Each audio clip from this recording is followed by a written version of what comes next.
సుమన్ టీవీలో మీ business promotions కోసం ఈ కింది నెంబర్ను సంప్రదించగలరు.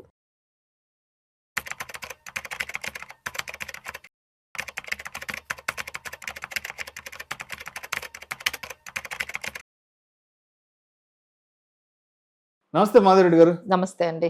మాధవరెడ్డి గారు, మనకి ఇప్పుడు రకరకాల ఇన్వెస్ట్మెంట్ ఆప్షన్స్ ఉన్నాయి. కొంతమంది ఈక్విటీ ఇన్వెస్ట్మెంట్స్ పెడుతుంటారు, గోల్డ్ ఇన్వెస్ట్మెంట్స్ పెడుతుంటారు. ఎక్కువ భాగం మంది 60% వరకు రియల్ ఎస్టేట్ లో ఇన్వెస్ట్ చేస్తుంటారు. సరే, వాళ్ళు చెప్పారని ఈక్విటీలో పెడతాం, వీళ్ళు చెప్పారని గోల్డ్ కొంటాం, లేకపోతే ఇంకొకరు చెప్పారని రియల్ ఎస్టేట్ లో ఇన్వెస్ట్ చేస్తాం. మరి మనం ఇన్వెస్ట్ చేసిన దాని మీద వచ్చే రిటర్న్ మనకి నిజంగానే లాభదాయకమైన రిటర్నా కాదా అన్నది మనం ఐడెంటిఫై చేయడానికి, తెలుసుకోవడానికి ఏంటి పారామీటర్స్ ఏంటి? సో దీనికి మనం ఈజీగా ఒక ఫార్ములాలో చెప్పేద్దామండి. ఫస్ట్ థింగ్ ఏంటంటే, ఈ వీడియో అయితే కంప్లీట్ గా ఎవరైతే రెగ్యులర్ రిటర్న్స్ కోసం, అంటే రెంటల్ ఇన్కమ్ కోసం, చాలా మంది కమర్షియల్ ప్రాపర్టీలు కొంటారు రెంటల్ ఇన్కమ్ కోసం అని చెప్పి, ఫ్యూచర్ లో పెన్షన్ లాగా వస్తుందని వాళ్ళు, అంటే ఉండటానికి కొనుక్కునే ఇల్లు గురించి మనం మాట్లాడలేదు, దాని మీద మనము రిటర్న్స్ గురించి మాట్లాడకూడదు, ఎందుకంటే అది ఎమోషనల్ డెసిషన్ కాబట్టి. మీరు ఉంటున్న ఇల్లు గురించి ఈ వీడియో కాదండి. మీరు ఇన్వెస్ట్మెంట్ పరంగా దాని మీద రెగ్యులర్ రిటర్న్స్ కావాలి, లేకపోతే దాని మీద రెగ్యులర్ ఇన్కమ్ కావాలి అని చెప్పి, మన రిటైర్మెంట్ టైంలో మనకి రెంట్లు వస్తే బాగుంటది, ఎవ్రీ మంత్ మనకి ఇంత రెంట్ వస్తే మనం చక్కగా మన రిటైర్మెంట్ అంతా కూడా అయిపోతుంది అని ఆలోచించి ఈ రియల్ ఎస్టేట్ లో ఇన్వెస్ట్మెంట్ గా రెగ్యులర్ ఇన్కమ్ గా పెట్టుకునే వాళ్ళకి మాత్రమే ఈ ఫార్ములా అనేది సూట్ అవుతుందండి. అది ఏమైనా మీకు కమర్షియల్ ప్రాపర్టీ అవ్వచ్చు, లేదు రెంటల్ రెసిడెన్షియల్ ప్రాపర్టీ అవ్వచ్చు. అంటే నేను రీసెంట్ గా ఈ మధ్య కాలంలో మా క్లయింట్స్ దగ్గర నుంచి నేను వింటుంది ఏంటంటే, మేడం మాకు ఊర్లో ఒక పొలం ఉంది, అది ₹1,00,00,000 విలువ చేస్తుంది, సంవత్సరానికి 20,000 వస్తుంది కౌలు.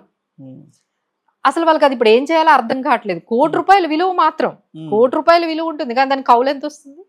20,000. ఎన్ని సంవత్సరాలు అవుతున్నా మేడం అది 15,000, 12,000, మాక్సిమం 10, మంచిదైతే ఇంక 20,000 అంతే. అసలు 10,000, 12,000 కౌలు వచ్చిన వాళ్ళు ఎంతమంది ఉన్నారండి సంవత్సరానికి, ఎకరానికి? మళ్ళీ ఎకరా పొలం ఎంత ఉంటుంది?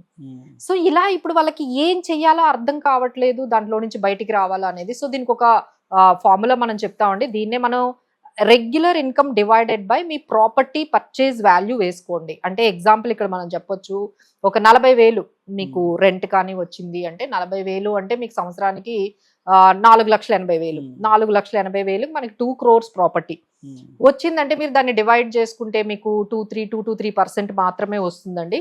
సో కనీసం మీరు ఇలాంటి డివిజన్ చేసుకునేటప్పుడు, ఈ ఈక్వేషన్ వేసుకునేటప్పుడు 3.5%, 4% రిటర్న్ కూడా రాకపోతే, అంటే మీరు పెట్టిందేమో 2 కోట్లు, అక్కడ నుంచి వచ్చేదేమో ఒక రెంటల్ ఇన్కమ్ ఏమో మనం అన్ని చూసుకుంటే మనకు 2%, 3% వర్కౌట్ అవుతుంది. సో ఈ రోజుల్లో ఇన్ఫ్లేషన్ ఏమో 10% గా అన్ని పెరుగుతూ ఉంటే, మీకు ఇంకా ఈ ఇన్కమ్ అనేది మీరు క్యాలిక్యులేట్ చేసుకుంటే 2-3% అనేది అసలు వర్కౌట్ కాదండి. మీకు ఎవరైనా మీ దగ్గరకు వచ్చి ప్రపోజల్స్ చెప్పేటప్పుడు, ఇంత రెంటల్ ఇన్కమ్ వస్తుంది, ఈ మధ్య కొత్తగా వచ్చాయండి ఏంటంటే ఫామ్ హౌసెస్, ఈ ఫామ్ హౌజుల్లో కూడా పెట్టండి మీకు రెంటల్ ఇన్కమ్ వస్తుంది. ఇంతకీ ఏంటి, మీరు 2 కోట్లు పెడితే 40,000 ఇస్తున్నారు. అసలు 2 కోట్లు పెడితే 40,000 ఇవ్వడము, అది ఎట్లా వర్కౌట్ అవుతుందో ఒక్కసారి మీరు ఆలోచించండి. ఇంకోటి ఏంటంటే, ఆ రెంటల్ ఇన్కమ్ కూడా అది మీకు పూర్తిగా రాదండి, ఎందుకంటే ఎప్పుడైనా వేకెంట్ ఉంటుంది, మీకు రెంట్ రాదు. తర్వాత మెయింటెనెన్స్ కంటిన్యూస్ గా మెయింటైన్ చేయాలండి. అది షేర్స్, మ్యూచువల్ ఫండ్స్ లాగా కాదు. ఎందుకంటే మన షేర్స్ కానీ మ్యూచువల్ ఫండ్స్ కానీ మీరు ఏ ఫైనాన్షియల్ ప్రోడక్ట్స్ లో పెట్టుకున్నా, మేమే దాన్ని ఫైనాన్షియల్ అసెట్స్ అంటాం. మీరు ఫైనాన్షియల్ అసెట్స్ లో పెట్టుకుంటే రూపాయి మెయింటెనెన్స్ ఉండదు. ఫైనాన్షియల్ అసెట్స్ లో మీకు ఏముందండి మెయింటెనెన్స్ కాస్ట్? ఏమీ ఉండదు కదా. అదే మీరు రియల్ ఎస్టేట్ లో పెట్టుకుంటే ప్రాపర్టీ ట్యాక్స్లు కట్టాలి. అది ఎవ్రీ ఇయర్ గవర్నమెంట్ ఎలా పెంచుతుందో మీకు తెలుసు కదండి. చాలా ప్రాపర్టీ ట్యాక్స్లు పెరిగిపోయాయి, అవన్నీ ఓనరే కట్టాలి, మీరే కట్టాలి. ఆ తర్వాత మెయింటెనెన్స్, ఇప్పట్లో ఉన్న ప్రతి కూడా చాలా కాస్ట్ అయిపోయింది. మీరు ఏదైనా చిన్న రిపేర్ చేయించాలంటే ఎంత అవుతుందండి? 2 ట్యాపులు మార్చాలంటే 10,000 కావాలండి. అదే కదా, ఏదో చిన్న టైల్స్ లీకేజ్ అవుతుందంటే 20,000 అడుగుతున్నారు, 30,000 అడుగుతున్నారు. ఇప్పుడు మెయింటెనెన్స్ కాస్ట్లు ఎంత పెరిగాయండి. అంటే ఒక ప్లంబర్ ను, ఒక ఎలక్ట్రీషియన్ 10 నిమిషాలు పిలిస్తే కనీసం 1,000 నుంచి 2,000 ఒక 10 నిమిషాలు అయినా సరే, మళ్ళీ దానికి కూడా మీరు ఎంత ఫాలో అప్ చేయాలి. ఆ మెయింటెనెన్స్ అన్ని కూడా మీరు పెద్దవాళ్ళు అయిపోయిన తర్వాత చాలా మంది మెయింటైన్ చేయలేక దాన్ని అసలు అంటే కాస్ట్లు ఎక్కువ అవుతున్నాయి, దాని మీద మీ ఎఫర్ట్స్ కూడా ఎక్కువ పెట్టాలి. మెయింటైన్ చేయాలి అంటే వాళ్ళని పిలిపించాలి, వాళ్ళంతా మీరేమో ఒక ఊర్లో ఉంటారు. ఈ మధ్య ప్రాపర్టీలు బెంగళూరులో కొనేస్తున్నారు, వాళ్ళు ఎక్కడ ఉంటే అక్కడ కొనేస్తున్నారు. మీరు హైదరాబాద్ లో ఉంటారు, ప్రాపర్టీ బెంగళూరులో ఉంటుందండి. సో దాన్ని ఎలా మెయింటైన్ చేస్తారు? అసలు మీరు ఎక్కడ రిటైర్ అవుతారో తెలియదు, ఎక్కడ ఉంటారో తెలియదు. మీరు ఎక్కడ పడితే ఏ సిటీలో పడితే ఆ సిటీలో మీరు ప్రాపర్టీలు కొంటూ ఉంటే ఈ రోజుల్లో చూసే వాళ్ళు ఎవరు ఉండక మెయింటెనెన్స్ ఖర్చులు పెరిగి దాని మీద రెగ్యులర్ రిటర్న్స్ కూడా రాకుండా చాలా ఇబ్బంది పడుతున్నారు. సో మీరు రెగ్యులర్ రిటర్న్ కావాలి, మాకు హ్యాజల్ ఫ్రీ కావాలి, మెయింటైన్ అంటే ఉండడానికి ఒక ఇల్లు సరిపోతుందండి అంటే మన వరకు. ఇంకా నెక్స్ట్ మీరు ఏదైనా ఇన్వెస్ట్మెంట్ పెట్టాలి అంటే రిటర్న్స్ కోసమే పెడతాం. రిటర్న్స్ ఒకటి చూసుకోవాలి, మనకి సేఫ్టీ చూసుకోవాలి, నెక్స్ట్ ఏంటంటే మనకి రెగ్యులర్ గా ఎటువంటి ఇబ్బంది లేకుండా కంఫర్ట్ గా మన దగ్గర మనకి మెయింటెనెన్స్ కాస్ట్లు లేకుండా మన అమౌంట్ అనేది మనకు వచ్చేవి చాలా ఉన్నాయండి. ఇప్పుడు బాండ్స్ ఉన్నాయి, లెట్స్ సే ఎగ్జాంపుల్ బాండ్స్ ఉన్నాయి, దాంట్లో మీ మెయింటెనెన్స్ కాస్ట్ ఏం ఉండదు, ఎవ్రీ ఇయర్ 10% వచ్చేస్తుంది. సేఫ్టీ ఉంది, రెగ్యులర్ రిటర్న్ వచ్చేస్తోంది, మీకు 10% వస్తుంది. సో ఇవన్నీ రియల్ ఎస్టేట్ లో ఉంటాయా? ఉండవు కదండి. సో ఇవేమీ లేకుండా మీకు ఈజీ అయినవి చాలా ఉన్నాయండి.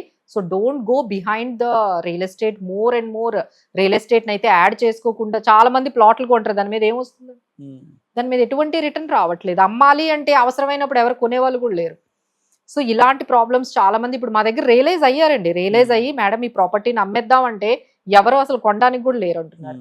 సో లిక్విడిటీ ఉండట్లేదు, చాలా ప్రాబ్లమ్స్ అయితే ఫేస్ చేస్తున్నారు. సో 1, 2 అంతేనండి. ఇంకా ఎక్కువ మీరు కొనుక్కోవాలి అంటే బెటర్ దాన్ రియల్ ఎస్టేట్ కన్నా మీకు స్టాక్ మార్కెట్ నచ్చలేదు, ఆ వాలటిలిటీ ఇష్టం లేదు, ఆ రిస్క్ అనేది ఇష్టం లేదంటే బాండ్స్ ఉన్నాయి కదండి, 10% ఇచ్చేస్తున్నాయి, రెగ్యులర్ గా వస్తుంది. మీరు ప్రశాంతంగా మీరు ఏ మెయింటెనెన్స్ లేకుండా మీరు ప్రపంచంలో ఎక్కడున్నా మెయింటైన్ చేసేసుకోవచ్చు. So these are all so many things ఉన్నాయండి. సో ఫర్ మెరీ అంటే మీరు ఏదైనా ఇన్వెస్ట్మెంట్లు పెట్టేటప్పుడు ఒక ఎక్స్పర్ట్స్ని కానీ మమ్మల్ని కానీ మీరు సంప్రదించినట్లయితే అసలు ఏం తీసుకోవాలి, ఈక్విటీ తీసుకోవాలా, గోల్డ్ తీసుకుంటే బెటరా, లేకపోతే మనం రియల్ ఎస్టేట్లో ఇన్వెస్ట్ చేస్తే బెటరా, మన ఫ్యూచర్లో మన పిల్లలకి కానీ మన రిటైర్మెంట్కి కానీ ఏది బాగుంటుందని 10కి ఒకసారి ఆలోచించండి. సో ఈ వీడియో అయితే మీకు బాగా ఉపయోగపడుతుంది అనుకుంటున్నాను.